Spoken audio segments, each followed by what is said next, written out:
Hello मेरे प्यारे विद्यार्थियों, कैसे हो आप सभी? जल्दी से बता दीजिए। सुबह के 11 बज चुके हैं। आप सभी का मैं स्वागत करना चाहता हूं और सभी विद्यार्थी फटाफट से जुड़ जाइए। मेंसुरेशन हमारा चल रहा है और आज हम पार्ट 10 पढ़ रहे हैं और आज का जो हमारा टॉपिक होगा वो होगा क्वाड्रिलेटरल, चतुर्भुज हम पढ़ने वाले हैं। उसके साथ साथ जो हमारे बाकी क्वेश्चंस थे वो भी हम करने वाले हैं। तो सभी विद्यार्थी वीडियो को फटाफट से शेयर कर दो। जितने भी स्टूडेंट फटाफट से शेयर कर सके फटाफट से वीडियो को शेयर कर दो, जिससे कि मैं आपके साथ जुड़कर एक बेहतरीन क्लास की शुरुआत कर सकूं। तो सभी विद्यार्थी जुड़ जाएं फटाफट से। चलिए, और अभी आईबी का पेपर हुआ है और जान करके काफी अच्छा लगेगा। जो भी बच्चे पेपर देकर आए होंगे या देकर पहुंचे होंगे, उनको पता लग गया होगा कि पेपर पूरा का पूरा अपनी क्लास से ही आया है। जी हाँ, आप जाकर देख सकते हैं। मतलब आप अगर उस पेपर को देंगे, मैं आपको क्वेश्चन कराऊंगा 4 बजे। मैं आपके लिए एनालिसिस लेकर आने वाला हूं, कंप्लीट ऑल शिफ्ट का एनालिसिस लेके आने वाला हूं मैं आपके लिए। तो आप बिल्कुल बेफिक्र रहें और बढ़िया तरीके से, है ना, बढ़िया तरीके से सारे क्वेश्चन ऐसे लगेंगे कि हम तो डेली करते हैं कैच द मैथ में सुबह 11 बजे। ठीक है, तो चलिए स्टार्ट करते हैं चीजों को बिना किसी देरी के। मेरे साथ अगर आप डिटेल में पढ़ना चाहते हैं तो आप पढ़ सकते हैं मेरे बैचेस में। मेरा बैच अनअकैडमी पर चल रहा है जिसमें ज्योमेट्री चल रही है और एक शानदार ज्योमेट्री मैं आपको पढ़ा रहा हूं। 6:30 बजे मेरा एडवांस मैथ का बैच स्टार्ट होने वाला है 23 से। तो मैं आपसे यही कहूंगा कि इसको ज्वाइन कर लेना। आपको सब कुछ मिलेगा। ऐसा नहीं है कि अगर आप ये ले लोगे तो ये नहीं मिलेगा और इन दोनों को ले लोगे तो कोई और सब्जेक्ट का नहीं मिलेगा, या फिर उस सब्जेक्ट का ले लोगे तो किसी और टीचर का नहीं मिलेगा। ऐसा नहीं है। एक सब्सक्रिप्शन लेने पर आपको 200 से ज्यादा कोर्सेस मिलने वाले हैं अलग अलग फैकल्टीज के, वो भी इसी प्राइस में, इसी कॉस्ट में। ठीक है माय डियर। तो अनअकैडमी लर्निंग ऐप पर आप जाएंगे, उसके बाद में आपको एसएससी एग्जाम्स पर जाना होगा, उसके बाद गेट सब्सक्रिप्शन पर जाना होगा, उसके बाद 12 और 24 महीने का बैच लेकर और हैवी रेफरल कोड में साहिल 10 एज ए कोड लगाना होगा। और जैसे ही आप लगाओगे आपको अप्लाई करते ही डिस्काउंट मिल जाएगा। शानदार सेशन है और मजा आता है आपको पढ़ने में, तो डेफिनेटली आप उस कोर्स को ज्वाइन करें साहिल 10 कोड लगाकर। उस सेशन में, मतलब फाउंडेशन बैच में आप पढ़ोगे तो आपको मजा तब आएगा जब आप एक मतलब सिलेक्शन के लिए पढ़ोगे कि यार मुझे तो लेना ही है। मतलब डेडिकेशन कहीं 1% भी कम नहीं होना चाहिए, क्योंकि आप जब थक गए ना तो ये समझ लो कि नहीं कर पाओगे फिर, है ना। बहुत कुछ सीखने को मिलेगा। हाँ सर, रेलवे में एसएससी नहीं मिलेगा ना? नहीं नहीं, आपको ऐसा नहीं मिलने वाला, वो कॉम्बो अलग आता है। आपको एसएससी लोगे तो मेरा कोर्स आपको मिलने वाला है, उसके अलावा आपको सारी सब्जेक्ट्स मिलेंगी। ठीक है, चलिए अब आगे चलते हैं। कैच द मैथ भाई, इस सेशन ने अपने आप में एक परचम लहराया है और अभी भी लहरा रहा है। आईबी का जब पेपर आप देखोगे, अभी पेपर हुआ है आईबी का पहली शिफ्ट का, कोई बच्चे अगर देकर आए होंगे तो उनको पता लग गया होगा कि पेपर क्या आया, कैसा आया। एक को एक क्वेश्चन, मतलब कुछ भी अलग नहीं जा रहा है ना। आप जो पढ़ रहे हो बहुत ही बढ़िया तरीके से है। ठीक है ना। और 8 बजे ये सेशन होता है, अनअकैडमी पर होता है। ये फ्री सेशन है आप लोगों के लिए। सभी स्टूडेंट इसको जरूर देखें, चाहे वो सीबीटी 2 की तैयारी कर रहे हो, चाहे वो एनटीपीसी की तैयारी कर रहे हो, चाहे ग्रुप डी की तैयारी कर रहे हो, चाहे एसएससी की तैयारी कर रहे हो। लिंक आपको इसका कमेंट बॉक्स में मिल जाएगा। साहिल 10 कोड लगाकर आपको ये सेशन लेना है। और मैं ये कहता हूं कि इससे बाहर ना तो कुछ जाएगा और ना जाएगा, ये ध्यान रखना। एसएससी एग्जाम में स्पेशल क्लास पर जाइए, मेरा नाम सर्च करके मुझे फॉलो कर लीजिए और मेरी प्रोफाइल में जाकर स्पेशल क्लास आपको देखनी है सी ऑल पर जाकर 8 PM वाली, कैच द मैथ। बस हो गया काम। इस सेशन को देखोगे तो एक अलग ही एनर्जी फील होगी आपको, क्योंकि पूरे दिन में आप जो काम नहीं कर सकते वो आप एक 1.25 घंटे के सेशन में कर सकते हैं। ठीक है, चलिए। सो बस सबसे बड़ी बात, आपके लिए बहुत सारी चीजें आने वाली हैं इस वीकेंड पर, फ्राइडे और सैटरडे बहुत कुछ करने वाला हूं, लेकिन आप लोगों को तैयार रहना होगा। पहले ही रिचार्ज डलवा लीजिएगा, क्योंकि ये सेशंस आपके लिए चेंजिंग होने वाले हैं, लाइफ चेंजिंग। क्योंकि मेहनत कर रहा हूं मैं आपके लिए, तो आपको मैं ये बता सकता हूं कि मैं आपको, जो भी ग्रुप डी के बच्चे हैं और जो एनटीपीसी में परेशान करने वाले प्रश्न आए थे, जो अगला फेज बाकी है उसके लिए भी काम आएगा, तो वह मैं आपको सभी स्टूडेंट के लिए करवाने वाला हूं। सभी स्टूडेंट इसको जरूर देखें। ये होने वाला है फ्राइडे को 4 बजे, दोपहर में 4 बजे फ्राइडे को होने वाला है। ठीक है सर। उसके बाद क्या प्लानिंग है सर आपकी? उसके बाद इनकम एक्सपेंडिचर और सेविंग्स पर बेस्ड क्वेश्चन आते हैं कुछ, वो बहुत लंबे लंबे चले जाते हैं। कुछ लोग एक्स मान के करते हैं, कुछ लोग वाई मान के करते हैं। मैंने नया तरीका निकाला है, उसको एलिगेशन मेथड से फोड़ेंगे। उसको हम एलिगेशन मेथड से फोड़ेंगे तो क्या गजब की बात हो जाएगी। और ये मैथ नहीं जादू हो जाएगा, ये देख लेना। और ये होगा 5 बजे फ्राइडे को, शुक्रवार को शाम को 5 बजे इसी यूट्यूब चैनल पर। फिर शनिवार की सुबह 11 बजे क्या होने वाला है, वही जो मैं हमेशा से कराता आ रहा हूं कि तीनों शिफ्ट, तीनों फेज में जितने भी पेपर आए ना, ऑल शिफ्ट के टॉप क्वेश्चंस का निचोड़ लेकर आने वाला हूं। तो ये भी काफी अमेजिंग सेशन होगा। शनिवार सुबह 11 बजे मेरे साथ जुड़ना मत भूलिएगा। और ग्रुप डी वालों के लिए खास तोहफा है। ये तोहफा कब आने वाला है, अभी मैं 12:30 बजे एक इवेंट करूंगा 12:30 पर, तो काफी मजा आएगा आपको कि क्या तोहफा आपके लिए ला रहा हूं। चलिए, सबसे सटीक एनालिसिस के लिए आप मुझे इस नंबर पर आप अपने क्वेश्चंस को व्हाट्सएप कर दिया करें, जिससे कि मैं आपको सटीक से सटीक एनालिसिस करवा सकूं। स्टार्ट करते हैं चीजों को। पहला क्वेश्चन आपके सामने ये था जो मैंने आपको होमवर्क में दिए थे, फटाफट इनको निपटाते हैं, फिर क्वाड्रिलेटरल शुरू करेंगे। वीडियो को शेयर कर देना डियर स्टूडेंट्स, जिससे कि ये वीडियो सभी तक पहुंच पाए। अब आईबी का एनालिसिस मैं शाम को 4 बजे करूंगा और सभी शिफ्ट का एक साथ।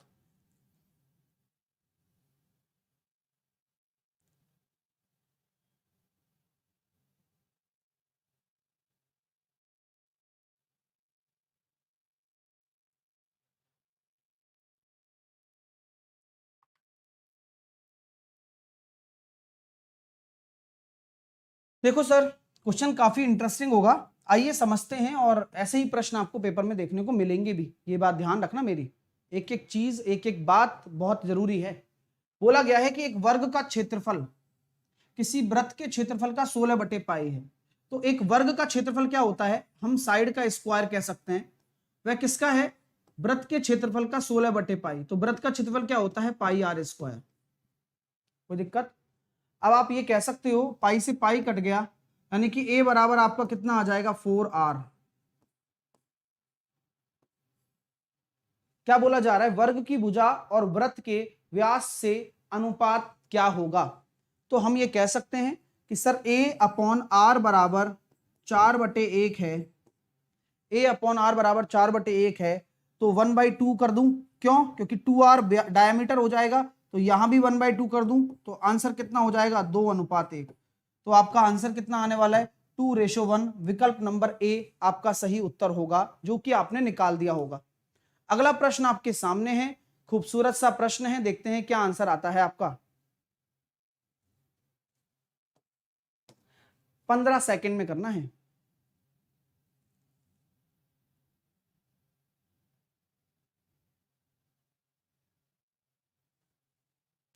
पीवाईक्यू सारे खत्म हो गए मयूर, है ना, वो मैंने सारे चैप्टर के करा तो दिए, अब क्या बचा हुआ है उसमें, है ना। देखो, एक वर्ग और एक वृत्त के परिमाप बराबर हैं। एक वर्ग का परिमाप क्या होता है, 4a होता है, और वृत्त का परिमाप होता है 2πr। तो वर्ग के क्षेत्रफल का वृत्त के क्षेत्रफल से अनुपात निकाल देते हैं। तो सर 2 से आपने काट दिया ये, तो a/r बराबर कितना आ गया, π/2। ठीक है, तो यहां हम बोल रहे हैं कि वर्ग के क्षेत्रफल का, तो वर्ग का क्षेत्रफल होता है a स्क्वायर और वृत्त का क्षेत्रफल होता है πr²। a स्क्वायर तो आपने रख दिया, और पाई आर की वैल्यू क्या रख दी आपने, आर की वैल्यू रख दी 2a/पाई का होल स्क्वायर। ठीक है, चलिए, तो a square upon pi 4a² pi square. Pi से आपने पाई काट दिया, a स्क्वायर से आपने a स्क्वायर काट दिया, तो π/4 आपका राइट आंसर आ गया, ऑप्शन नंबर ए। ये पेपर में प्रश्न आते हैं, इन पे बहुत सारे प्रश्न आते हैं, मतलब भर भर के। अगला प्रश्न ये लीजिए, करके बताए।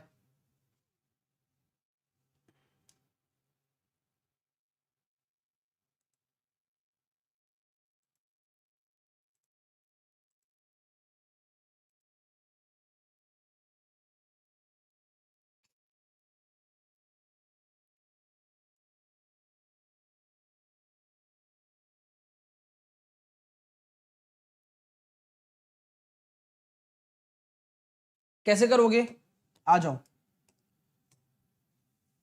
एक आयत और एक वर्ग के क्षेत्रफलों का अंतर आपका कितना दे रखा है, 35 वर्ग सेंटीमीटर दे रखा है। देने दीजिए, आयत की लंबाई और चौड़ाई वर्ग की भुजा से क्रमशः 50% अधिक एवं 10% कम है, वर्ग की भुजा से। ठीक है, बहुत प्यारा क्वेश्चन है, ठीक है ना, पहले ही ध्यान रखना, बहुत ही अमेजिंग क्वेश्चन है, पहले बता रहा हूं। ठीक है, तो आयत का क्षेत्रफल क्या होगा, ऐसे होगा सर, मान लो मैंने साइड ऑफ स्क्वायर क्या कह दिया, मैंने कह दिया साइड ऑफ स्क्वायर 100a माना। सर 100 क्यों मान रहे हो भाई, आपको पता है ना, परसेंटेज वाला लफड़ा और कुछ नहीं, बस तो साइड ऑफ स्क्वायर आपने 100a मान लिया, तो आपकी लेंथ कितनी हो जाएगी आयत की, आयत की लंबाई कितनी हो जाएगी, आयत की अगर लंबाई की मैं बात करता हूं तो वर्ग की भुजा से 50% ज्यादा यानी कि 150a, और इसकी चौड़ाई कितनी हो जाएगी, वर्ग की भुजा से, वर्ग की साइड से, साइड ऑफ स्क्वायर से 10% कम यानी कि 90a। कोई दिक्कत, आराम आराम से करो ना, क्या टेंशन है। अब जो बोला जा रहा है उस पर काम करते हैं। बोले क्या बोला जा रहा है, आयत एवं वर्ग के क्षेत्रफलों का अंतर 35 है, निकालते हैं अंतर। तो क्षेत्रफल के आयत और वर्ग के, ठीक है, तो यहां हम कह सकते हैं 15 नंबर 135, 13,500 ए स्क्वायर लंबाई इंटू चौड़ाई, और इसका जो कितना हो जाएगा 10,000 ए स्क्वायर, ये किसके बराबर है, 35 के बराबर है। कोई दिक्कत नहीं। अब यहां हमने क्या बोला कि सर ऐसा है, तो सिंपल सी बात है, जब आप 13,500 में से 10,000 घटाएंगे तो कितना आएगा 3500 ए स्क्वायर बराबर 35, यानी कि ए स्क्वायर बराबर 1/100, ए बराबर कितना आ गया 1/10। अभी समझना, क्योंकि हमने माना ही क्या है वही है। अब आपसे पूछा गया भाई आयत का क्षेत्रफल क्या होगा, आयत का क्षेत्रफल निकाल लो, यानी कि 15 इंटू 1/10, 15 हो गया ये, क्योंकि 1/10 है, और ये कितना हो गया 9, तो आंसर कितना आ जाएगा 135। भाई मजा आ गया क्या क्वेश्चन में, ये बता दो पहले, अच्छा लगा आपको, अच्छा लगा नहीं लगा बताओ। सर आईबी का देखो, मानसी पेपर देके आई है, सर आईबी का एग्जाम था, जो आपने बताया था वो ही आया 11 बजे वाली क्लास से, तो मैं तो इतने दिन से बता रहा था। मैंने जो आपको पढ़ाया है ना, वह एक मैथ का पेनेशिया है, यानी कि रामबाण है। आप बस पढ़िए। मैं आपसे हमेशा कहता आया हूं कि कभी भी एजुकेशन को नाप नहीं सकते आप कि आपने कितना सीखा है, आप तो बस एग्जाम देकर आओ, और जब आप क्वेश्चन देखोगे ना, तो ये जो मेहनत कहां रंग लाएगी वो आपको खुद को नहीं पता। मैंने एक कहावत सुनी है कि जब एक बच्चा तैयारी करता है ना, तो जब उसकी तैयारी पूर्ण हो जाती है, अब वो कभी भी हो, एक अच्छी तैयारी की आवश्यकता है। एक तैयारी के बाद जब वो जितने भी एग्जाम देता है, वो सारे एग्जाम निकालता है, कम से कम 5-6 कॉल लेटर होते हैं उसके घर पे। वो तैयारी आप कर रहे हो, अगर आप रेगुलर पढ़ रहे हो तो, और वही आपको करना है। चलिएगा नेक्स्ट वन, अगला क्वेश्चन आपके सामने है। देखो अच्छा लगेगा, देखो आपको जब पेपर में क्वेश्चन मिलेंगे ना, तब आपको पता लगेगा कि मैंने आपको क्या पढ़ाया था।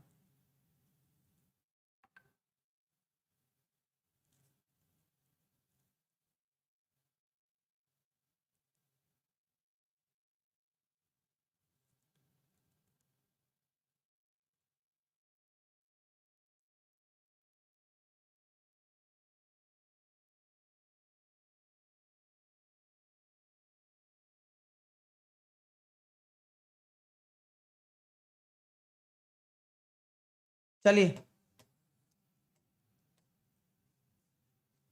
8 सेंटीमीटर त्रिज्या वाले एक वृत्त के अंदर उसकी परिधि को स्पर्श करते हुए बनाए गए एक वर्ग का क्षेत्रफल ज्ञात कीजिए।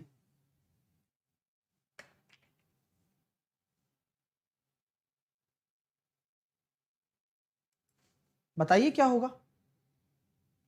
बोला क्या जा रहा है कि 8 सेंटीमीटर त्रिज्या वाले एक वृत्त के अंदर उसकी परिधि को स्पर्श करते हुए, अच्छा एक वृत्त बनाओ और उसकी परिधि को टच करते हुए एक स्क्वायर बना दिया। हाँ कोई दिक्कत नहीं है, आप सीखेंगे, पढ़ेंगे, सीखेंगे, गलत करेंगे तब आएगा। अभी टच भी नहीं हो पाया, देख लो, करते हैं वही टच, नहीं तो फिर कैसे काम चलेगा। अब हुआ है, ठीक है आओ। अब क्या बोला जा रहा है सर, 8 सेंटीमीटर त्रिज्या है। अब त्रिज्या है तो हम जानते हैं ना कि अगर इसका केंद्र ये है, तो अगर हम त्रिज्या की बात करते हैं तो यहां पर आपका ये जो होगा व्यास होगा, जो कि एक वर्ग का विकर्ण है। सुनो आपको आता है, आप कैसे डायरेक्टली सोचोगे वही बता रहा हूं कि 8 त्रिज्या है तो 16 आपका व्यास हो गया। अब वर्ग का क्षेत्रफल निकालना है, आप जानते हो ना यार, जब डायगोनल दे रखा हो तो वर्ग का क्षेत्रफल कैसे निकालेंगे, एरिया कैसे निकालेंगे, डायगोनल का स्क्वायर बटे 2। क्या बात है, तो दिमाग सही तरह से लगाएंगे ना तो आपको कम कैलकुलेशन करनी पड़ेगी और ज्यादा आपका आउटपुट निकल कर आएगा। नेक्स्ट करिए, आराम से करिए, तसल्ली रखिए बस। ये हम हैं और ये तुम्हारा क्वेश्चन है और यहां गणित की पारी चल रही है। चलिए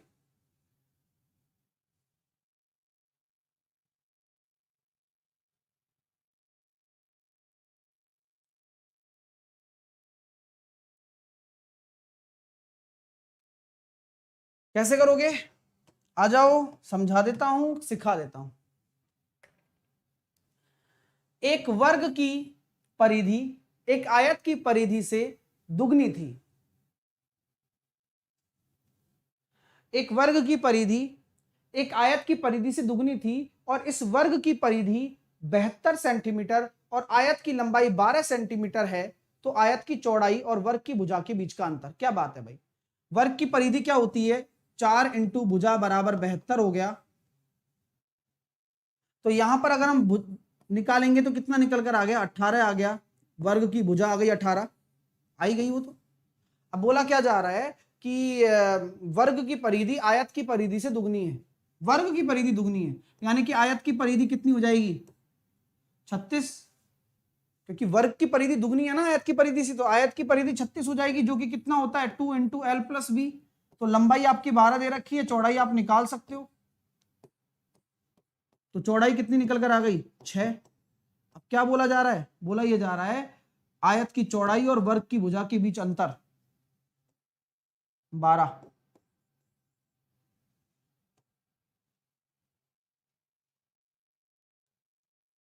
नेक्स्ट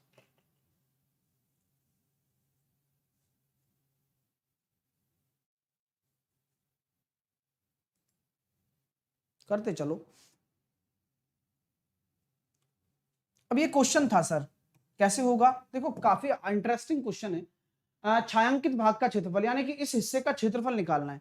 तो बिल्कुल कॉमन सेंस वाली बात है सर, ये 20, ये भी 20, ये भी 20 और ये भी 20, यानी कि एक स्क्वायर है और स्क्वायर में से मुझे ये हिस्सा माइनस करना है, ये हिस्सा माइनस करना है और ये हिस्सा माइनस करना है, बचा हुआ हिस्सा आ जाएगा। तो स्क्वायर का क्षेत्रफल कितना हो जाएगा, 20 का स्क्वायर, भुजा स्क्वायर यानी कि 400। अब 400 में से अगर मैं इस हिस्से को माइनस कर दूं, इस पूरे में से मैं एक हिस्सा, दो हिस्सा, तीसरा हिस्सा, इन तीनों को अगर माइनस कर दूं तो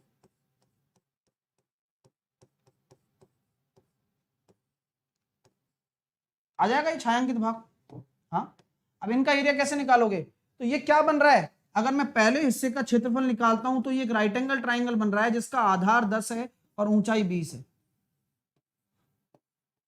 दूसरा हिस्सा भी एक राइट एंगल ट्राइंगल बन रहा है जिसका आधार 10 है और ऊंचाई 20 है।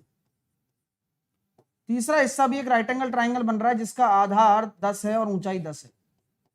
सॉल्व कर लो, और क्या है, 100, 100, 50, तो 250 अगर आप घटा देते हो 400 में से, तो 400 में से अगर आपके 250 चले गए, यानी कि इस हिस्से का जो बचा हुआ भाग है 150 आ जाएगा। कितना निकल कर आ जाएगा, 150। ठीक है ना, तो 150 आपका क्या होगा, एक सही आंसर होगा। मजा आ गया भाई, हाँ या ना में जवाब दे देना, क्योंकि देखो चीजें सीखने से तो आएंगी यार। ठीक है ना, बस। नेक्स्ट वन, चलिए।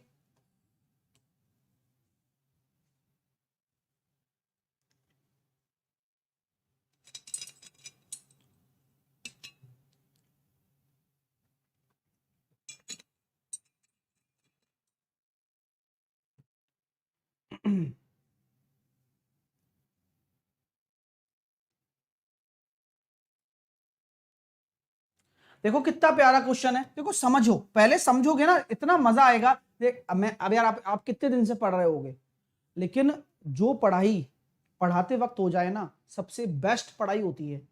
हम अगर वो काम अगर कल पे टाल दें, अब होता है ना कि कई बच्चे सोचते हैं कि सर बाद में देख लूंगा मैं, तो नहीं होता यार, टाइम ही नहीं मिलेगा बाद में। क्यों, जब आदमी लाइव आने में कतराता है तो वह बाद में कैसे पढ़ लेगा, प्रॉब्लम होती है।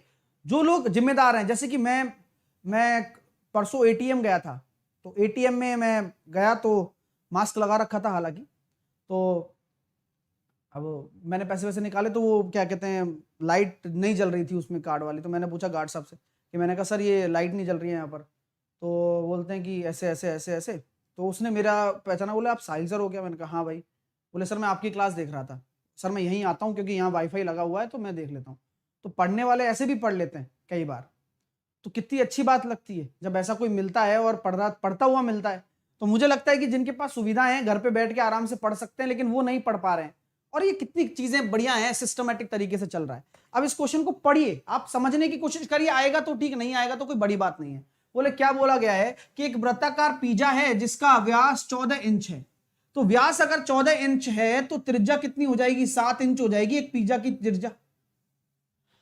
उसमें से एक टुकड़ा इस प्रकार काटा जाता है कि वह एक वृत्तखंड बना देता है और उसका कोण 45 है। आप मुझे यह बताइए कि 360 का 45 डिग्री कितना हिस्सा होगा? सिंपल ये बता दो सर। 90 डिग्री होता है चौथा हिस्सा, तो 45 डिग्री होगा 8वां हिस्सा। हाँ बोलो यस। अब आपको रेडियस पता है तो एरिया कितना हो जाएगा? 154, उसका 8वां हिस्सा निकाल दो। बताओ, इतनी आसान गणित करने के बाद भी अगर आप ना करो तो गलत बात है। 8 से काटा मैंने, 8 एकम 8, 16 बार जाएगा नहीं, तो यहां कितना आया? 7 आया, 8 नाम 72, 19 पॉइंट कुछ अपना उत्तर आएगा। अब उसको पूरा सॉल्व करेंगे तो 19.25 इंच स्क्वायर। ठीक है, ऑप्शन नंबर सी।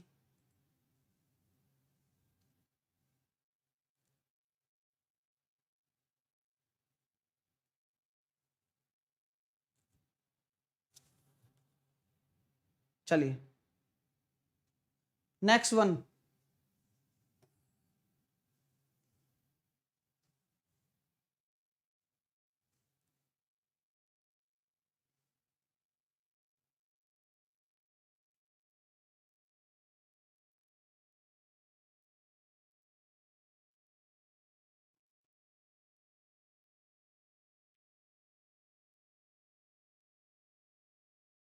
देखिए, अरे पढ़ो, करो और सीखो। नहीं आएगा इससे ज्यादा कुछ नहीं होने वाला। अभी आप ये आपका मतलब लर्निंग है, ये बर्बाद नहीं कर रहा आपको, ये तो सिखा रहा है चीज। 63 मीटर भुजा वाले वर्गाकार भूखंड के चारों शीर्षों पर 4 घोड़े इस प्रकार बंधे हुए हैं। अच्छा, एक वर्गाकार भूखंड है जिसके चारों शीर्षों पर 4 घोड़े बंधे हुए हैं, जिसकी भुजा कितनी है? 63 मीटर। घोड़े बांध दिया भाई हमने, एक घोड़ा यहां बांध दिया, एक घोड़ा यहां बांध दिया, एक घोड़ा यहां बांध दिया, एक घोड़ा यहां बांध दिया। वे ठीक एक दूसरे तक नहीं पहुंच पाते, यानी कि वह एक दूसरे तक नहीं पहुंच पाते हैं। जिस क्षेत्रफल को ना चर पाए वह कितना होगा? तो देखो कॉन्सेप्ट की बात है सर। अब यहां पर एक चीज लिखी हुई है कि वह ठीक ठीक एक दूसरे तक पहुंच ही नहीं पाते बेचारे। चलो ठीक है, नहीं पहुंच पाते तो नहीं पहुंच पाते। तो यहां सिंपल सी बात है सर, जो हमारे पास वृत्तखंड की जो भुजा त्रिज्या होगी, यानी कि वो ऐसा लिखा गया है कि 63 मीटर भुजा वाले वर्गाकार भूखंड के चारों ओर शीर्ष पर घोड़े बंधे हुए हैं, इस प्रकार बांधे गए हैं कि वह ठीक एक दूसरे तक नहीं पहुंच पाते। इसका मतलब क्या है? बिल्कुल मिड में है। बोलो, यहां तक उसकी रस्सी है और यहां तक उसकी रस्सी है, यानी कि वो इसके एरिया में नहीं चढ़ सकता। बिल्कुल माइनर सा गैप होगा। क्यों? मतलब ऐसे वो दांत दिखा के कुत्ता एक दूसरे को भौंकता है ना, उतना गैप होगा। बस समझ लो मेरी बात समझ में आ रही है क्या? तो ये जो, हाँ ठीक है, चलिए। तो क्या हम ये कह सकते हैं क्या इसी प्रकार इस वाले से, इसी प्रकार इस वाले से, मतलब बिल्कुल आपस में बस एक दूसरे के एरिया में नहीं खा सकते वो, इसका मतलब ये बोला गया है। और बिल्कुल मिड में है ना, माइनर सा गैप है। तो क्या बन रहा है सर? बोले यार ये इतना चढ़ पाएगा, क्यों? क्योंकि ये इतना घूम सकता है केवल, ये इतना चढ़ पाएगा, ये इतना चढ़ पाएगा और ये इतना चढ़ पाएगा। ये क्वेश्चन हमने करवा रखा है आपको। तो ये क्या होता है? किसी को डायरेक्ट याद है? डायरेक्ट याद है तो डायरेक्ट भी कर सकते हो। बताओ, डायरेक्ट याद है तो डायरेक्ट भी कर सकते हो, और नहीं याद है तो कोई बात नहीं है, तो फर्क नहीं पड़ता। हालांकि 90 90 90 और 90।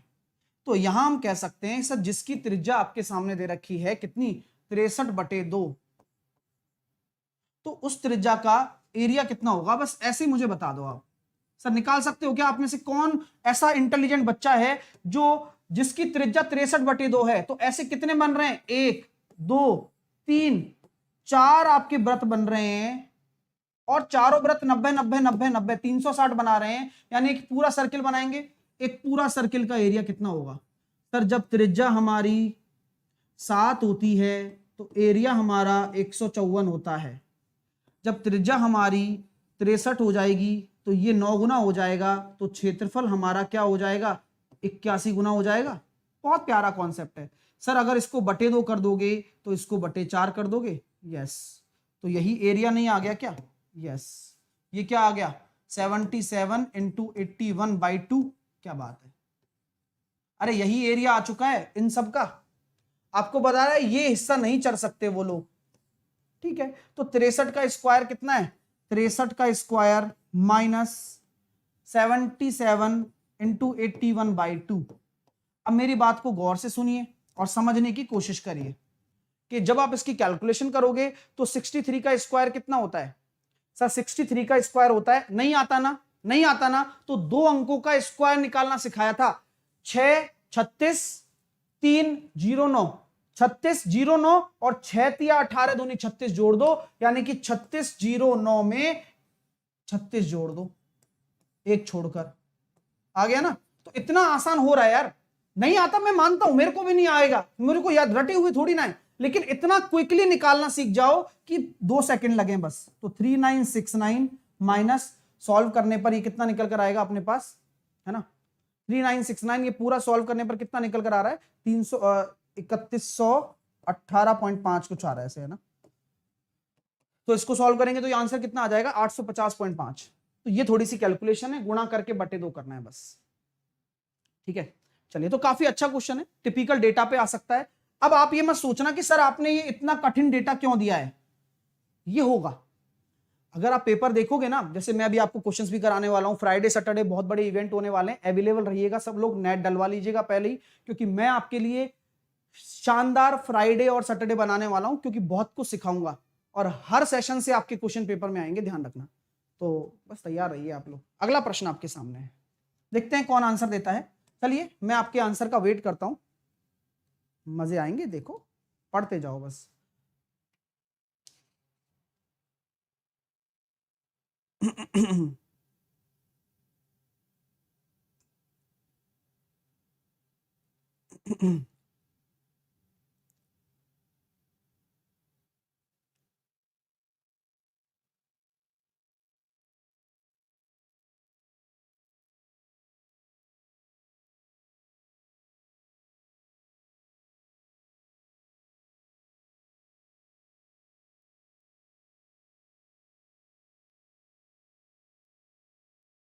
तो मेरे प्यारे विद्यार्थियों का आंसर भी आ गया। और भाई लाइक का बटन में अगर जोर ना आ रहा हो तो वो कर देना, ठीक है। देखो, वर्गों के विकर्णों का योगफल दे रखा है 100, तो वर्ग का क्षेत्रफल क्या होगा? वर्गों के विकर्णों का योगफल दे रखा है 100, तो ए भुजा वाले वर्ग का विकर्ण कितना होगा? a√2।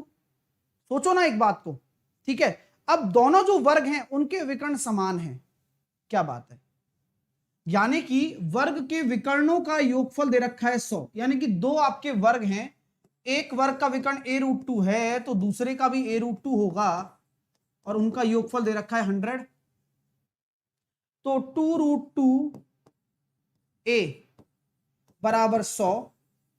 यहां से भुजा निकाल लोगे तो एरिया निकल जाएगा। तो भुजा कितनी निकल कर आ रही है? 50/√2, और इसको हम क्या कहते हैं? 25√2। तो ये आपकी निकल कर आ गई भुजा। तो आपका क्षेत्रफल कितना हो जाएगा? सर 25√2 का स्क्वायर, 625 इंटू 2, 1250। तो 1250 आपका सही उत्तर होगा, होने वाला है और होता रहेगा। अगला प्रश्न ये रहा,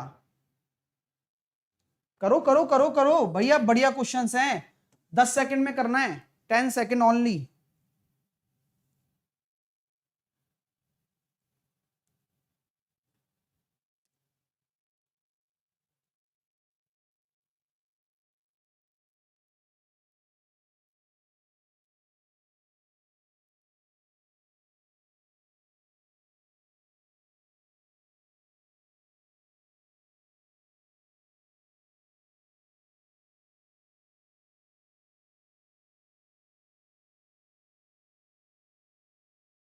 देखते हैं भाई कैसे होगा।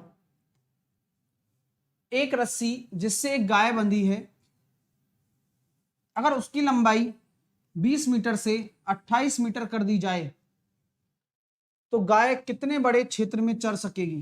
क्या बात है, बता सकते हो आप?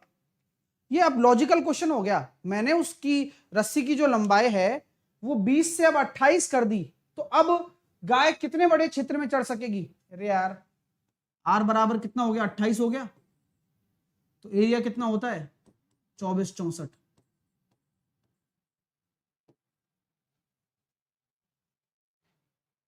चार्ट द्वारा। अगला प्रश्न करिए।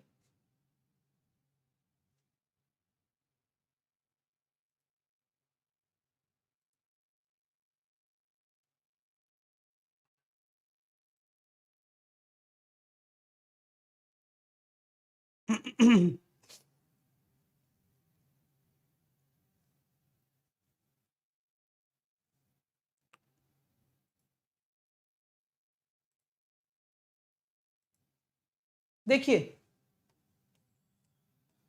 देखिए दोस्तों, एक व्रत का व्यास बता दीजिएगा सर, जिसका क्षेत्रफल तीनों व्रतों के क्षेत्रफल के योग के बराबर है, जिनकी त्रिज्या दे रखी है। त्रिज्या दे रखी है तो 256, 169 और 16, तो 9 और 6 15 और 6 21, 7 और 6 13 और 1 14, 441। तो ये किसके बराबर हो जाएगा? पाई आर स्क्वायर। पाई तो कट ही गया ना वैसे भी, छोड़ो, क्योंकि पाई से सारे पाई कटेंगे। तो ये हो जाएगा आर स्क्वायर बराबर 441, आर बराबर हो गया 21। आर बराबर 21 हो गया, तो आपसे पूछा गया व्यास पूछा गया है, तो 42 आंसर होगा। तो 20 मत 1 मत दे के आ जाना, क्योंकि ये गलती कर सकता है, मैं ही कर सकता हूं ये गलती, आप तो क्या करोगे? मतलब हो सकती है, ये ह्यूमन नेचर है कि भाई हम 21 निकालते हैं और त्रिज्या तो पहले ही आएगी, ऐसा तो हो नहीं सकता कि पहले व्यास आ जाए। तो कॉन्सेप्ट यही होता है, व्यास ज्ञात करना है तो व्यास निकाल कर आओ। ये मामूली लग रहा होगा मिस्टेक, अरे सर ऐसा कौन करके आता होगा, लेकिन मैं ही कई बार करके आ चुका हूं, तो ऐसी बात नहीं है कि नहीं होती है, ये छोटी छोटी मिस्टेक्स होती हैं। कई बार वहां कंफ्यूज हो सकते हो कि आपसे पूछा जाता है अर्धव्यास, मतलब ये देखते ही ऐसा लगता है अच्छा अर्धव्यास यानी कि व्यास निकालना है, तो ये है तो रेडियस ही। तो बात वही है, बस कॉन्सेप्ट कॉन्सेप्ट का फर्क पड़ता है और कुछ भी नहीं। अगला प्रश्न ये है कि दी गई आकृति में छायांकित भाग का क्षेत्रफल निकालना है। तो भाई छायांकित भाग का क्षेत्रफल निकालो। बोले कैसे निकालूंगा सर? ऐसा निकालोगे भाई कि दी गई आकृति आपको दे रखी है, उसमें छायांकित भाग का क्षेत्रफल आपको निकालना है। तो मैं कहता हूं कि छायांकित भाग क्या होगा? इस सेमी सर्किल के क्षेत्रफल में से जिसका त्रिज्या 28 है, जब त्रिज्या अगर 28 है तो सेमी सर्किल का एरिया कितना होगा? 24 64 का आधा, 24 64 का आधा 12 32। तो 12 32 में से क्या करना है? माइनस करना है। क्या?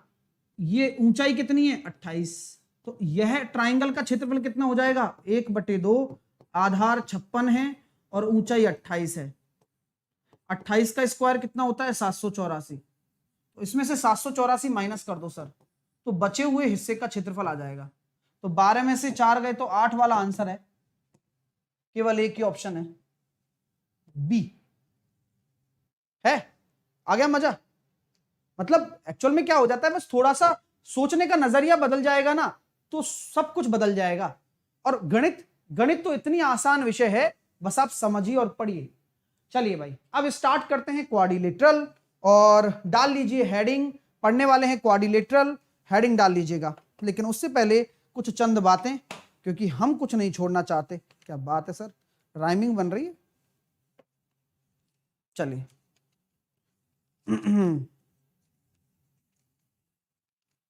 देखो, मजा आना चाहिए पढ़ने में, आ रहा है ना आपको? ये बता दो मेरे को, है ना? वो आ रहा है ना? बस कि मजा आता रहा ना, तो चीजें आपके लिए आसान हो जाएंगी बहुत।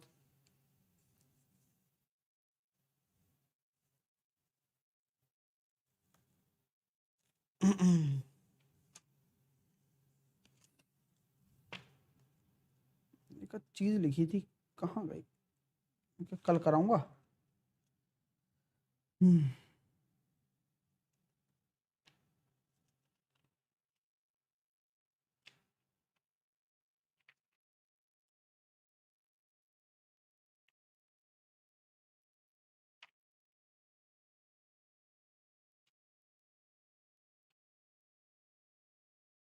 चलो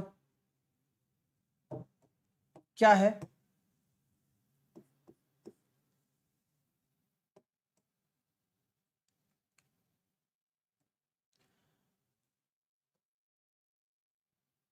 एक आपका है ना सेमी सर्किल है, क्या है, ये एक सेमी सर्किल है, ठीक है।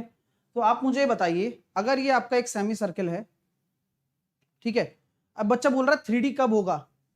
अब ये बताओ पहले कि अगला अगला शुक्रवार कब आएगा, मतलब शुक्रवार कब आएगा। तो इस प्रश्न का आंसर पे आप जब बोलोगे ना क्या पूछ रहे हो सर, तो वही सेम प्रश्न की फीलिंग मेरे को आ रही है, 3D कब होगा। तो समझ लीजिएगा, मैं आंसर देना उचित भी नहीं समझ पा रहा हूं। तो मैंने बोला कि अर्धवृत्त के अंदर मैक्सिमम कितने समबाहु त्रिभुज आ सकते हैं।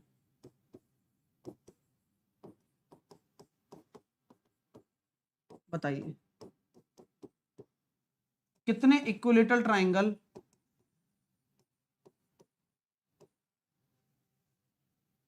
इसके अंदर आ सकते हैं।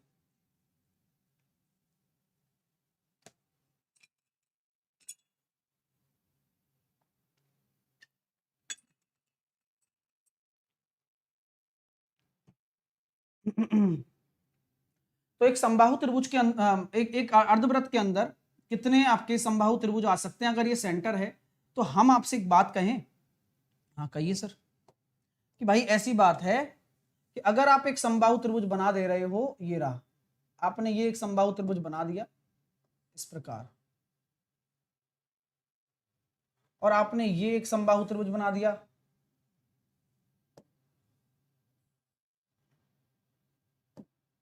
और आपने ये एक बना दिया। तो अधिकतम आपके कितने समबाहु त्रिभुज आ सकते हैं, बोले 3 आ सकते हैं, ठीक है। तो आपसे एक पूछा जा सकता है कि अर्धवृत्त में उपस्थित अधिकतम समबाहु त्रिभुजों का क्षेत्रफल बताइए। तो अगर हम कहें तो ये जो रेडियस है ना, वही आपकी इनकी क्या होती है, भुजा होती है। मजा आ रहा है, जो रेडियस होती है वही आपकी क्या होती है, भुजा होती है। यानी कि अगर आपसे पूछा जाए कि इन सभी क्षेत्रफल पूछ लिया जाए, area of equilateral triangle inside a semi circle, यानी कि किसी अर्धवृत्त के अंदर जो भी आपके त्रिभुज बन रहे हैं उनका एरिया होगा 3 गुना, क्योंकि 3 है √3a²/4, और a की जगह क्या हो जाता है, यहां पर r हो जाता है।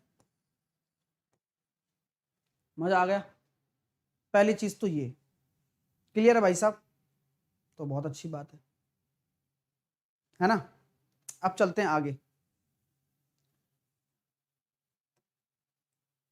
इसी प्रकार हमने एक सेमी सर्किल और बनाया। अब उस सेमी सर्किल के अंदर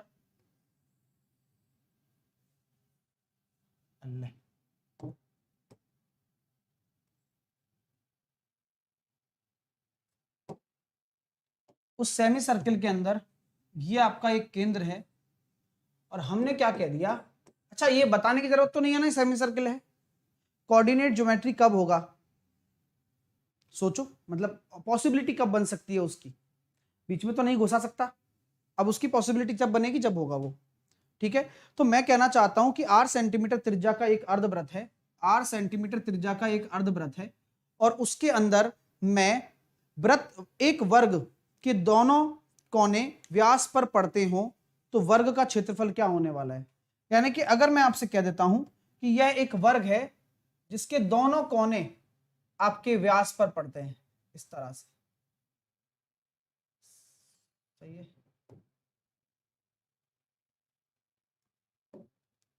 ठीक है।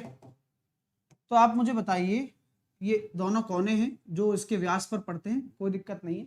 ये आपका क्या है, एक स्क्वायर है, आपको बताना है इस स्क्वायर का एरिया कितना होगा, एरिया ऑफ स्क्वायर, वर्ग का क्षेत्रफल कैसे करोगे बताओ?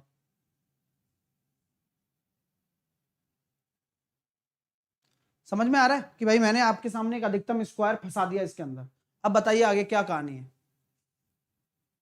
बोले गुरुजी बात में तो दम है, कैसे करूंगा ये बताओ। बोले ऐसी बात है सर, जब कभी भी आप जानते हो कि यह आपका एक सेंटर है, तो सेंटर से अगर परिधि तक कोई लाइन लेकर जाओगे तो यह लाइन क्या कहलाएगी? अगर मैं इसको ए बोल देता हूं, अगर मैं इसको बी बोल देता हूं, अगर मैं इसको सी बोल देता हूं, इसको डी बोल देता हूं, इसको ई बोल देता हूं, इसको एफ बोल देता हूं, कोई फर्क नहीं पड़ेगा। मैं सिर्फ आपसे ये पूछना चाहता हूं कि ओसी क्या हो जाएगा? सर ओसी इस आपकी जो वृत्त है उसकी त्रिज्या हो जाएगी, जैसा कि ये दे रखी है आर, जैसे कि ये दे रखी है आर। बोलिए हाँ या ना, बोलिए। यानी कि ओ एफ और ओ ई आपकी वृत्त की त्रिज्याएं हैं, तो ये ओ सी भी तो आपकी एक त्रिज्या हो जाएगी। अब आपको क्या निकालना है? साइड निकालनी है। क्यों? क्योंकि जब आपकी साइड निकल कर आएगी तभी तो आप एरिया निकाल पाओगे। तो मैंने साइड को मान लिया ए, मैंने साइड को क्या मान लिया? ए मान लिया। अगर ये साइड आपकी ए हो गई तो आप मुझे बताइए आपका ये वाला हिस्सा क्या हो जाएगा? ओ बी क्या हो जाएगा? तो ओ बी आपका हो जाएगा आर बाई टू। क्या हो जाएगा सर? R by two.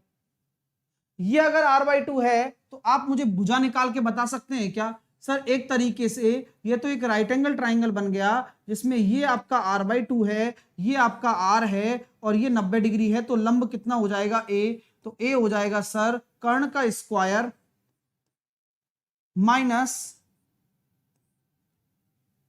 कोई दिक्कत? कर्ण का square minus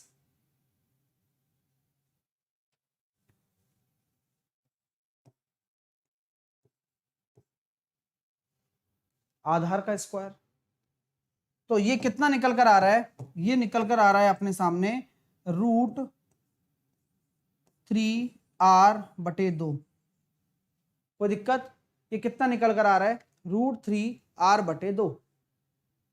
in terms of are निकालना था तो मैंने ए निकाल के दे दिया, तो हमारा जो एरिया आएगा वो कितना आएगा? भुजा स्क्वायर आएगा। तो वो कितना होगा? √3r/2 का स्क्वायर, यानी कि 3/4 A square R square. 3/4 R square आपका राइट आंसर हो जाएगा। 3r²/4 हो जाएगा। क्लियर है माय डियर? चलिए, तो काफी इंटरेस्टिंग क्वेश्चन था और आपने सीखने को मिला भी होगा, ये गारंटी है। अगर मान के चलिए मैं आपके सामने इस तरह से बोल देता हूं, अगला कॉन्सेप्ट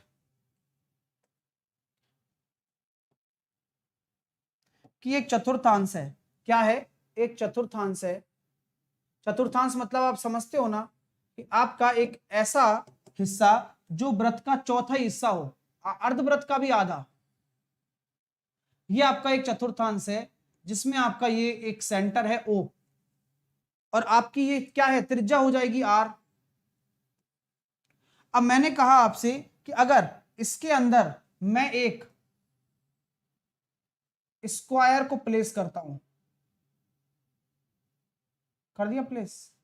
ठीक है, मैंने इसके अंदर एक स्क्वायर को प्लेस कर दिया, तो आप मुझे बताइए कि आपके सामने इस स्क्वायर का क्षेत्रफल क्या होगा? अगर इसकी साइड ए है तो एरिया ऑफ स्क्वायर बताएं, वर्ग का क्षेत्रफल क्या होगा बताइए?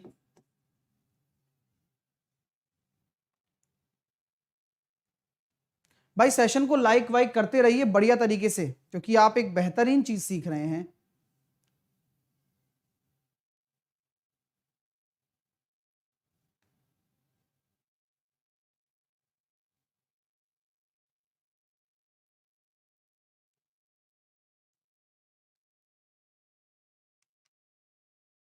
अरे इसमें माफ कीजिए, गड़बड़ हो गई,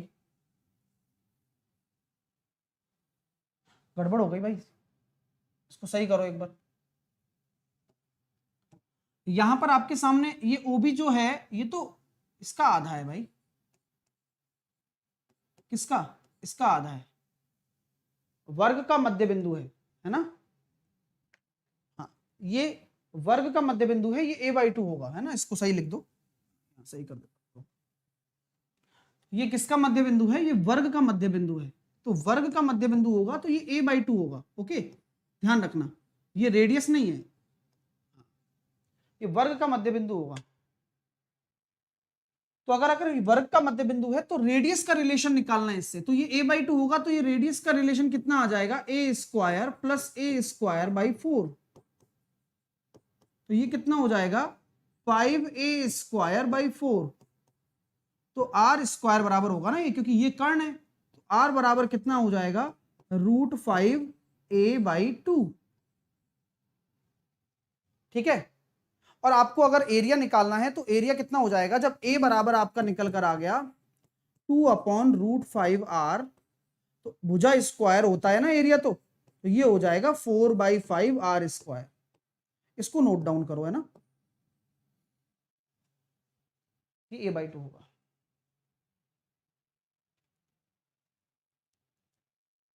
ठीक है, क्लियर है? तो इसको सही कर लीजिए आप, है ना, एक बार। तो ये हो जाएगा 4/5r², ये आपके स्क्वायर का एरिया होगा। अचानक से दिमाग में आया मेरे, चलो अच्छी बात है, याद आ गया। ठीक है, क्योंकि मैंने यहां देखा ना r है, a है, तो मैंने कहा यार पीछे मैंने r ले लिया लगता है। चलिए, तो ये देखिएगा, इसको कैसे करेंगे हल?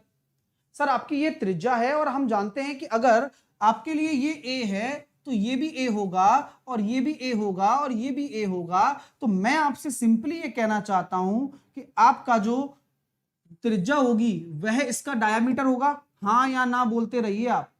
सर यानी कि √2a जो है वह मेरी त्रिज्या के बराबर होगी। यस, तो √2a अगर आपकी रेडियस के बराबर है तो a बराबर कितना आ जाएगा? r/√2। तो एरिया ऑफ स्क्वायर a² होता है, यानी कि r²/2। तो आंसर कितना हो जाएगा? r²/2। तो काफी इंटरेस्टिंग चीजें हैं। अच्छा लग रहा है डियर तो लाइक करते रहिएगा, है ना। ये बहुत प्यारे प्यारे प्रश्न हैं, पेपर में आ जाते हैं। अरे अचानक से क्या हुआ? ऐसा लगा ना, देखो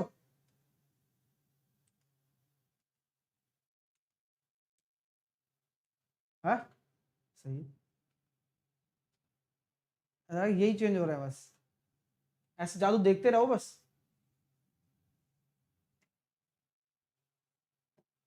अब डाल लीजिए हेडिंग क्वाड्रिलेटरल, हेडिंग डाल लीजिए माय डियर स्टूडेंट्स। अब आप हेडिंग डाल लीजिए बिना किसी दिक्कत के, बिना किसी देरी के, और उसकी हेडिंग है क्वाड्रिलेटरल।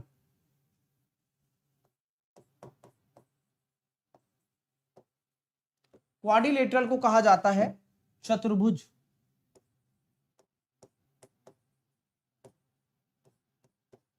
अब चतुर्भुज क्या है? जब हम सिंपली इस चीज के बारे में बात करते हैं तो चतुर्भुज एक चीज ऐसी है जो चार भुजाओं से मिलकर बनी हुई आकृति होती है। अब चतुर्भुज चार भुजाओं से मिलकर बनी हुई आकृति होती है, ये भी आपका चतुर्भुज है, ये भी आपका चतुर्भुज है, ये भी आपका चतुर्भुज है, ये भी आपका चतुर्भुज है,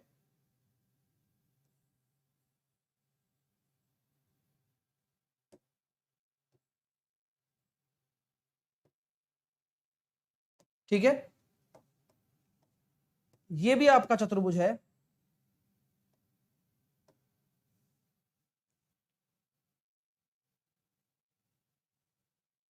ये भी आपका चतुर्भुज है।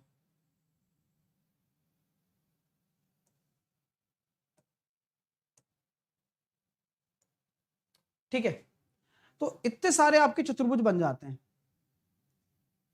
ठीक है, ये आयत है या वर्ग है? सर ये आपका वर्ग है, जिसको हम स्क्वायर बोलते हैं, इसके बारे में हम पढ़ चुके हैं। ये आपका आयत है,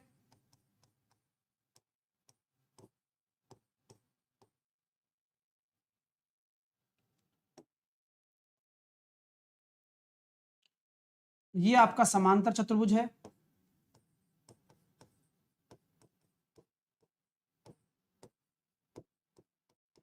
जिनको बोलते हैं पैरेललोग्राम।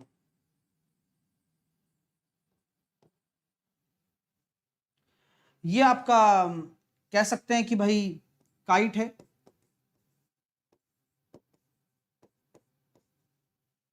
पतंग, ठीक है। और यह आपका एक ट्रेपेजियम है,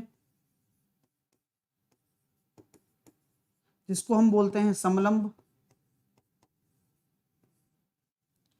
यह आपका क्या है, समचतुर्भुज है, जिसको हम बोलते हैं रोम्बस। तो ये सारे चतुर्भुज हैं। अब इनमें एक खासियत है। बोले क्या है सर? बोले 4 भुजाओं से बने हुए हैं। क्या बात बताइए सर आपने। दूसरी बात, सबसे जरूरी चीज, 4 भुजाओं से बने हुए हैं और इनमें सभी आंतरिक कोणों का योग, चतुर्भुज अगर कोई भी ले लो तो सभी के आंतरिक कोण का योग, आंतरिक कोणों का योग 360 डिग्री होता है ना? अजीब बात। यस, तो ये सभी के आंतरिक कोणों का योग क्या होता है? 360 डिग्री होता है। क्लियर है भाई? लाइक वाइक कर दो अगर हाथ पाथ में तकलीफ आ रही, टेंशन नहीं है। तो सर क्या हम इनको अलग अलग तरीके से निकाल सकते हैं? यस। और सर क्या अकेले किसी क्वाड्रिलेटरल का अस्तित्व नहीं है क्या? बिल्कुल है, बिल्कुल है भाई साहब। इनकी अलग अलग खास बात तो है ही, साथ के साथ क्वाड्रिलेटरल कहता है कि we have, I have own अस्तित्व। यानी कि क्वाड्रिलेटरल कहता है कि अगर भाई तुम मेरा क्षेत्रफल निकालना चाहते हो ना, तो फिर मेरे से बात करो, किसी और से बात आप क्यों करोगे? बोले ठीक है। बोले तुम कैसे दिखते हो? बोले मैं कुछ ऐसा दिखता हूं जिसकी शेप ना तो हमें पता है और ना कोई मेरे को ये कह सकता है कि तुम ये हो। बात समझ में आ रही है? बोले मैं ऐसा दिखता हूं, बस ये बोल देंगे भाई मैं चतुर्भुज हूं। ये बोलता है कि ये क्वाड्रिलेटरल है, बस 4 भुजाओं की आकृति है और यह आपका एक क्या है? क्वाड्रिलेटरल है। अब इसका नाम नहीं है कोई, समझ रहे ना मेरी बात? इसका कोई नाम नहीं है, ये बेनाम बादशाह है। तो क्वाड्रिलेटरल कहता है कि भाई वी हैव ओन 4 भुजाएं, यानी कि मेरी खुद की 4 भुजाएं हैं और ये मेरा एक विकर्ण है। विकर्ण तो हर चतुर्भुज का होता है, हर चतुर्भुज में 2 ही विकर्ण होते हैं, ये बात भी संभव है। चलिए, तो अगर मैं इस चतुर्भुज को मान लेता हूं ये A है, ये B है, ये C है और ये D है, और आपका ये BD एक विकर्ण है, तो अगर इस चतुर्भुज का एरिया हमें निकालना हो तो वह एरिया क्या होगा, उसके बारे में हम चर्चा करने वाले हैं, जहां पर केवल क्वाड्रिलेटरल के एरिया की बात की जा रही है। अब कोई क्वाड्रिलेटरल पैरेललोग्राम नहीं है ये, ना कुछ और है, ठीक है। ठीक है, तो क्या करेंगे सर, जब इस तरह का एक चतुर्भुज बन जाता है तो एक लंब आपने इस पे डाल दिया, एक लंब आपने इस पे डाल दिया, और इस लंब की कहानी इस तरह से थी कि बोले भाई साहब हमको दे दीजिए E और हमका दे दीजिए F। बोले ठीक है भाई ले लीजिए, और हम हैं परपेंडिकुलर। कहां हैं? परपेंडिकुलर, वाह, परपेंडिकुलर वाह। CF और AE ये आपके 2 परपेंडिकुलर हैं। चलिए क्लियर है भाई साहब? सर अब इसका एरिया कैसे निकालेंगे? तो बोले कि मुझे कोई, क्वाड्रिलेटरल बोलता है कि मुझे कोई नीड नहीं है कि मैं अलग से 1/2 डायगोनल का गुणनफल बनाऊं समचतुर्भुज की तरह। मुझे कोई नीड नहीं है कि मैं आधार इंटू ऊंचाई बनाऊं पैरेललोग्राम की तरह। मुझे कोई नीड नहीं है कि मैं 1/2 समांतर भुजाओं का योग और उनके बीच की दूरी बनाऊं। मुझे कोई नीड नहीं है कि मैं 1/a² sin थीटा बनाऊं। मुझे अपना ओन क्षेत्रफल निकालने के लिए 2 ही ट्राइंगल काफी हैं। अगर इनका क्षेत्रफल निकालना चाहता हूं तो मैं कैसे करूंगा? 1/2, मेरा आधार सेम है और उसकी संगत ऊंचाई, प्लस मेरा आधार सेम है उसकी संगत ऊंचाई, दोनों को जोड़ दूंगा। यानी कि इस तरह से आपके दोनों ट्राइंगल, ऊपर वाले ट्राइंगल का एरिया प्लस नीचे वाले ट्राइंगल का एरिया, ये पूरे क्वाड्रिलेटरल का एरिया बन जाता है।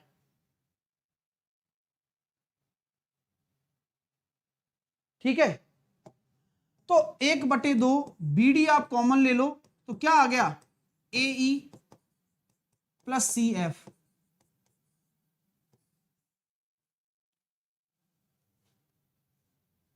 लेकिन ये जालिम दुनिया ऐसी है कि इसको भी हमारा फॉर्मूला बना दिया, जबकि हम तो बहुत नेचुरल तरीके से ट्राइंगल का एरिया निकाल रहे थे, लेकिन जालिम दुनिया ऐसी है कि हमका भी फॉर्मूला बना दिया।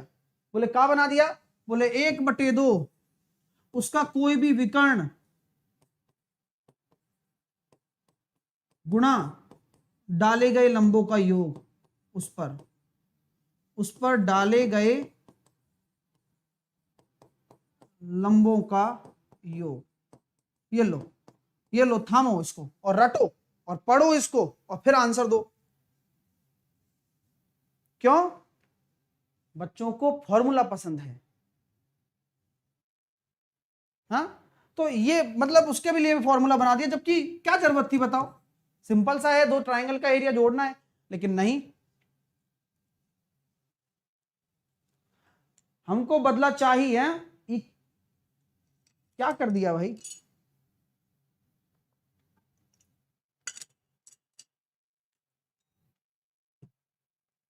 ठीक है भाई साहब, तो यहां तक कॉन्सेप्ट बहुत मजा आ रहा है। अब ये हो गया था, इसने अपनी दावेदारी ठोक दी, बोले हमारा भी एरिया है, हम भी रहते हैं यहां पर। तो वो इंतजार कर रहे थे, कौन? ये लोग। बोले हमारा भी नंबर आई, बिल्कुल आई। ये दोनों तो हमने पढ़ लिए। पैरेललोग्राम कहता है कि बोले मेरा नंबर लगाइए, अब हम बताते हैं कि हमारे अंदर क्या क्या खासियत है। बोले ठीक है भाई आ जाओ। तो पैरेललोग्राम की कहानी मेरी जुबानी कल सुनेंगे, ठीक है? अभी समय नहीं बचा है, फिर बीच में रुक जाएगा पैरेललोग्राम, ठीक है ना? चलिए, तो भैया वीडियो को कर दीजिए लाइक और वीडियो को कर दीजिए शेयर। ये मैंने क्वाड्रिलेटरल के क्वेश्चन डाले हैं, हो जाए तो करो, नहीं हो जाए तो मैं कराऊंगा ही ना भाई, पढ़ाऊंगा तब कराऊंगा, तो अभी करना मत, क्योंकि फिर मजा तब आएगा जब आप सीख के करोगे, ठीक है? चलो भाई ठीक है, कर लेना। दूसरी बात, कल के लिए तैयार रही है ना?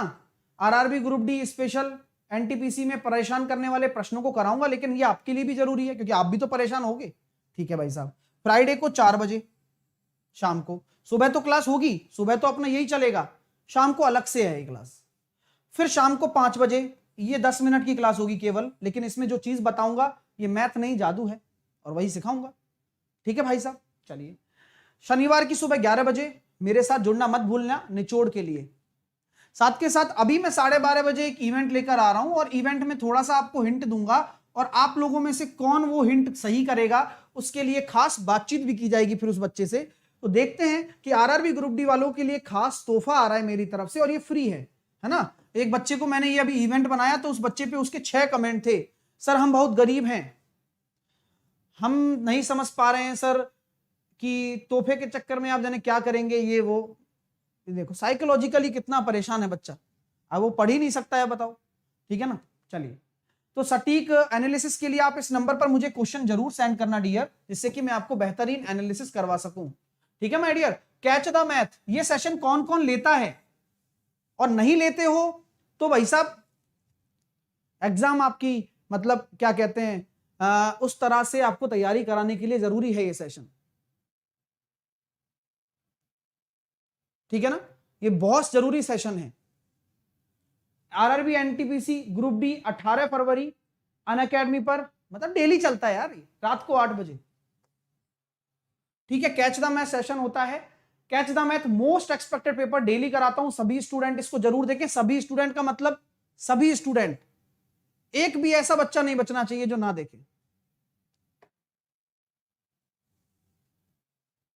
चलिए,